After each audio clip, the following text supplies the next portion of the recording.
Hours after the New Yorker published another story about the CEO of CBS, the company's board of directors is reportedly finalizing his exit package. 6 more women tell the magazine Les Moonves sexually harassed or assaulted them.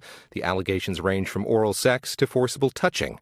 Moonves says the newest claims are appalling and untrue, alleging they are, in his words, part of a concerted effort by others to destroy my name, my reputation, and my career.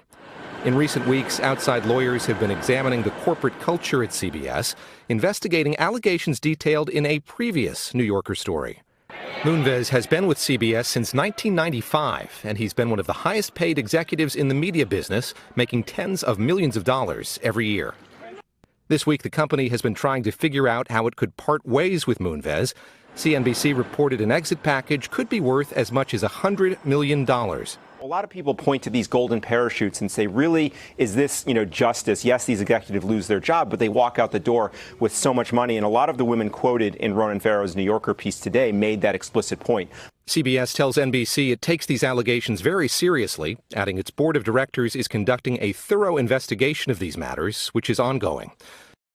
Tonight, there are reports Moonves could get no additional compensation until that investigation is complete. David Gura, NBC News, New York.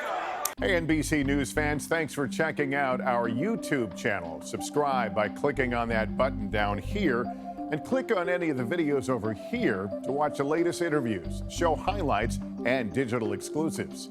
Thanks for watching.